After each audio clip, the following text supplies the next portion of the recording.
Otpor sredine. Sila otpora sredine se javlja pri kretanju tela kroz gasove i tečnosti. Gasovi i tečnosti se jednim imenom nazivaju fluidi.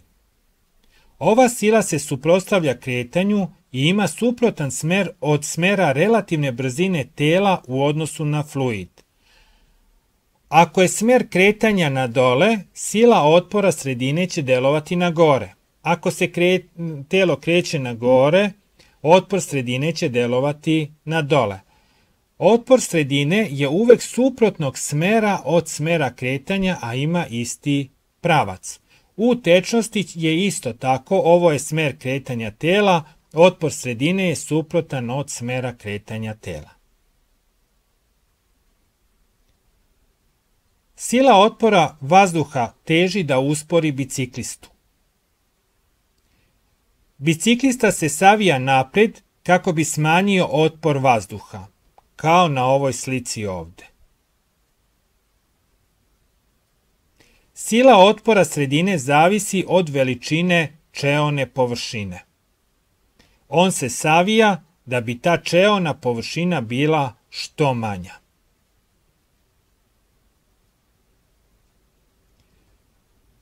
Teško se krećemo kroz oluju.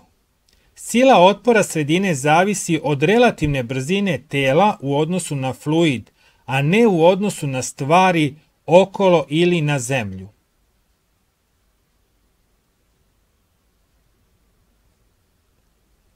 Papirni avion klizi kroz vazduh ako je pravilno napravljen.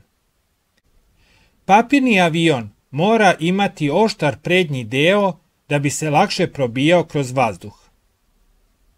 Sila otpora sredine zavisi od oblika tela.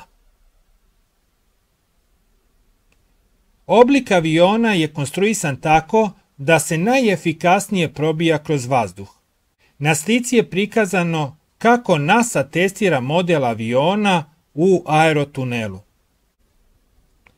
Zašto jato ptica leti u obliku slova V?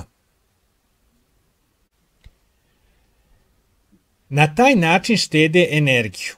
Prva ptica na čelu trpi najveći otpor vazduha, a ostale štede energiju. Nakon nekog vremena dolazi do smene ptice na čelu. Zašto je oblik riba dosta sličan? Oblik riba zavisi od sredine u kojoj žive i načina ishrane, ali veliki broj riba ima sličan oblik. Otpor sredine pri kretanju kroz vodu je veći nego kroz vazduh i njihov oblik je morao da se prilagodi sredini u kojoj žive.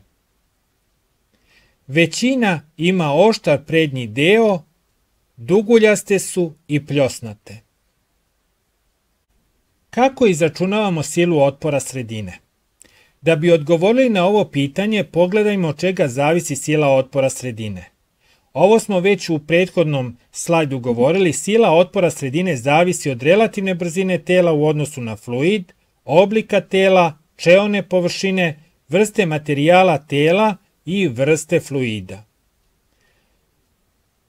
Relativna brzina tela u odnosu na fluid je V. To je brzina relativnog kretanja tela u odnosu na fluid.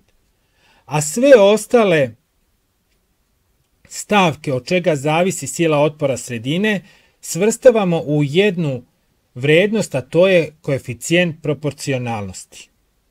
F otpora sredine će biti K puta V na kvadrat.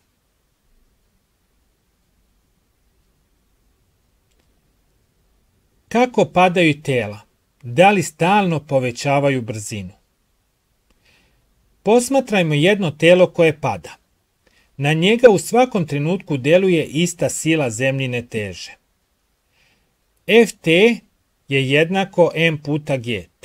Sila teže je jednaka m puta g.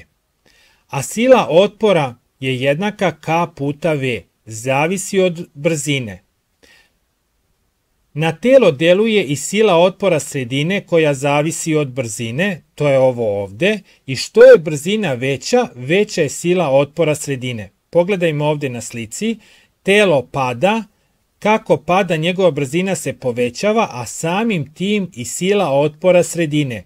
U jednom trenutku će se sila otpora sredine izjednačiti sa silom zemljine teže. Sila zemljine teže je u svakom trenutku ista.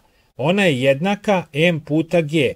Masa tela u nijednom od ovih trenutaka se nije promenila, a g je konstanta 10 metara kroz sekund na kvadrat. Pa nam je i sila zemljine teže na svakoj od ovih slika dok telo pada ista, a sila otpora se menja zato što ona zavisi od brzine i telo dok pada povećava brzinu. Kako povećava brzinu, povećava se sila otpora sredine. U jednom trenutku te dve sile će se izjednačiti. Tijela koja padaju na početku se kreću ubrzano, a kada im se izjednači sila zemljine teže i sila otpora vazduha, nastavljaju kretanje ravnomernom brzinom. U ovoj rečenici leži odgovor zašto neke životinje padaju sa velike visine i ne povrede se. Kada veverica, miš, bubamara ili mačka padnu sa drveta, oni se ne povrede, samo nastave dalje.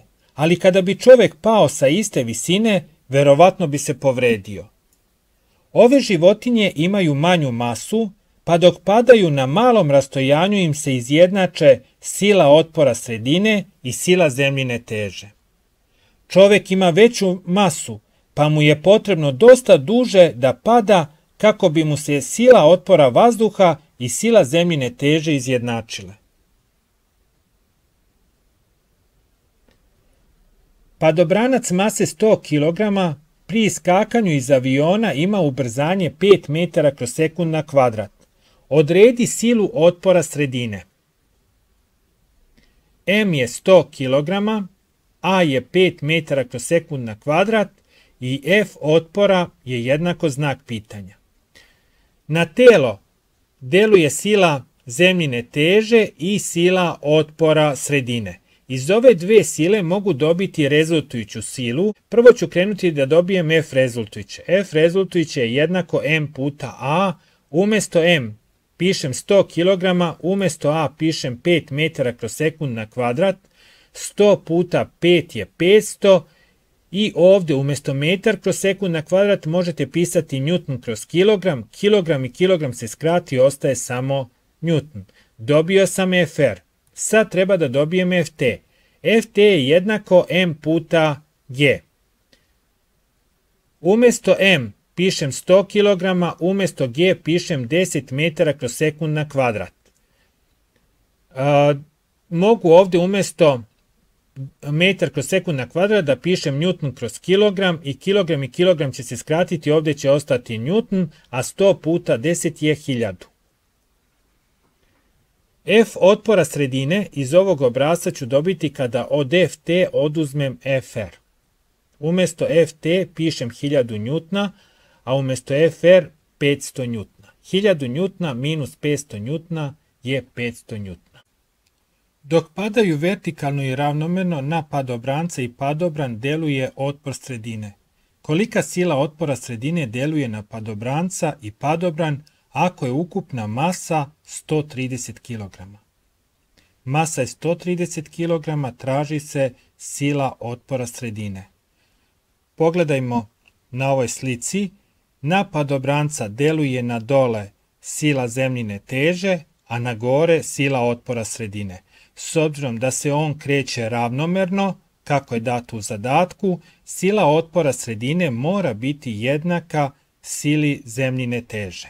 Silu zemljine teže računamo po obrascu M puta G, pa mogu taj obrazac da zamenim ovdje umjesto Ft da pišem M puta G.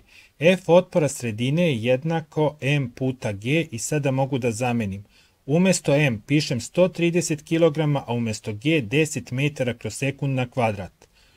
130 puta 10 je 1300 njutna.